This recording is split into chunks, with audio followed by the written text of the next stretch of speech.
Joe Biden has hit record approval ratings in the 2024 election. According to a brand new poll from Monmouth University, he is now down to 34%. 61% of those polled disapprove of the job that Biden is doing as president, with the 2024 presidential election now less than a year away, according to Mediaite. And these are really horrifyingly bad numbers for Joe Biden. He has a 24% approval rating among independents. This puts him behind the eight ball in pretty much every swing state. Donald Trump is currently leading. And it's not just me saying it. Democratic pollster Stanley Greenberg, he's saying they're losing ground every single month. This campaign is just getting weaker. Inflation is like 30 points higher than the next problem. And you can't, what the president currently doing is his tweets always start with, we're making progress, and then he mentions prices. Yeah. If you look at ads aimed at black voters, it's mainly trying to convince them they're doing a good job. But that's not where they are. They are losing ground every month and anger about it. But then you have to stop. You have to say, what's the main problem? How do you deal with the first problem, which is inflation and the cost of living? Okay, well, he's right about all of that, and you can see it reflected in the polls. Meanwhile, the news media are trying to make the case to Joe Biden that the reason that he's losing popularity is because he's not left-wing enough, which is an amazing case to make on behalf of a president who spent more money than any president in American history. Here is NBC interviewing young voters who are turning away from Biden. And naturally, if you interview all the crazy young people, and look at these people. My goodness, if this is the next generation, we are so screwed. And here they are trying to explain, these are from Dane County, Wisconsin, why they are unenthused about voting for Joe Biden. Give me the emotion that you have looking at your choice this election. Not enthused. I'd say overall I feel very pragmatic and strategic about it. All of these issues that are popular with Democrats, he has not only not addressed, but often gone the entire opposite way on. I can look at almost every issue in my head that's important to me, and I see a failure on Biden's part. Okay, well, it's not going to be because of these voters that Joe Biden loses. The reason Joe Biden is going to lose if he loses is because he's going to lose those independent voters in the middle. Again, he was perceived as the moderate alternative to Trump in 2020.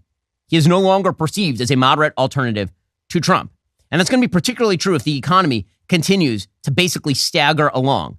Now, the entire media are invested in the idea that we have now avoided a recession, that the economy is booming, everything is going amazingly well. The Washington Post has an entire piece at the top of their website today titled, "Everyone Expected a Recession. The Fed and White House Found a Way Out." Wow, amazing. Sure, we've had complete wage stagnation in the country for the last 3 years. Sure, everything costs $1 bajillion more than it did just a couple of years ago. But they avoided a recession, technically. Now, actually, they didn't. If you recall, last year we actually did have a couple of consecutive quarters of negative growth, which technically qualifies as a recession. But if the idea here is that we're avoiding a gigantic recession in favor of Obama-esque stagnation for a long period of time, that's probably true. And that stagnation is going to get worse.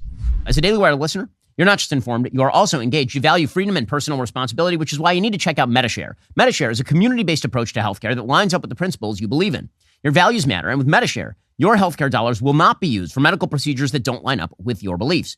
MediShare is the highest-rated healthcare sharing ministry with a 30-year proven track record. It's not health insurance. It's a community of over 400,000 believers committed to caring and sharing with one another. Members save up to 50% or more on their monthly healthcare costs. Member satisfaction surveys show they like MediShare much, much more than health insurance. Why? Well, because it works. For a limited time, Daily Wire listeners will receive a $150 gift card when they join MediShare. To find out more, go to medishare.com/Ben. And that's medishare.com/Ben. Terms and conditions do apply. And why rely on the government when instead you could rely on MediShare, the highest rated healthcare sharing ministry, 30-year proven track record, community of 400,000 believers. Go get started with them right now at medishare.com/Ben.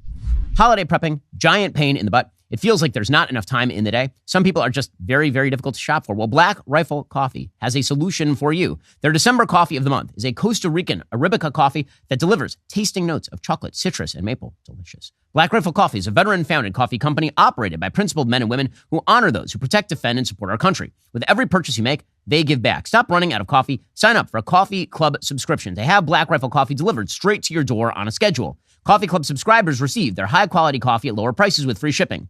Plus, they get early access to exclusive deals and prices. Save money, drink America's coffee. Go to blackriflecoffee.com. Use promo code Shapiro checkout for 10% off your one-time purchase or first coffee club order. That's blackriflecoffee.com. Promo code Shapiro. Get 10% off. You can also find Black Rifle Coffee in grocery and convenience stores near you. Black Rifle Coffee is America's coffee. Go check them out right now. It's basically the only thing keeping our offices running. We got back very, very late last night from a holiday party in Nashville. A lot of Black Rifle Coffee went into the veins of all of our employees over here. Black Rifle Coffee, go check them out right now. The Biden administration, they are, again, I still think, economically speaking, they're whistling past the graveyard. So the inflation stats have come down. They've come down because a lot of supply chains have now been restored. The supply chain problem was, in fact, a massive contributing factor to inflation. Biden wasn't lying about that. Now, he added on top of that with record spending into an economy that had too few goods flowing through it. And as those supply chains have opened back up, the number of goods has risen and it is moving toward meeting the amount of money that is flowing through the system. However, they, because of their cowardly foreign policy, they are now experiencing the possibility of serious problems on the supply chain again. That is happening in the Suez Canal. According to the Wall Street Journal, the U.S. unveiled a multinational naval force to protect merchant vessels in the Red Sea after Houthi rebel attacks threatened the Suez Canal's central role in global trade. On Monday, the Pentagon said it was establishing a security operation to protect seaborne traffic from ballistic missiles and drone attacks launched by the Houthi groups in Yemen. That effort, called Operation Prosperity Guardian, will include the UK, Bahrain, France, Norway, and other countries. Many of the world's biggest shipping lines, oil producers, and other cargo owners in recent days started diverting vessels from the entire region, prompting a massive spike in oil prices and general insurance rates. In fact, European natural gas prices had surged by as much as 13% in the middle of the disruption of the energy flow caused by these ragtag group of Houthi pirates.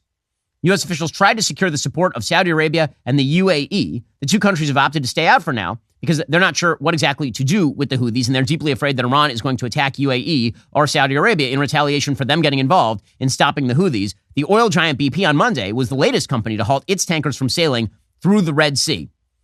Now, for all the people who tend to believe that foreign policy has no impact on how you live your life, that obviously is untrue. Things get way more expensive when the seas are not free for trade. And let's be real about these. The economic development of the past couple centuries and a half has been due in large part to two main factors. First, the British Empire in control of the seas, and second, the American Navy in control of the seas. That would be in order. If those two things do not happen, you can forget about your cheap goods at the store. You can forget about being able to afford all the nice things you can afford. I know there is this weird take out there that somehow foreign policy doesn't affect you in any way, or that your life would be significantly better if you did not have cheaper goods available to you. I'm just wondering how that is. There's this strange idea that our lives on a material level, forget about a spiritual level, on a material level are somehow not better than they were in 1980 is so ridiculous on every possible level.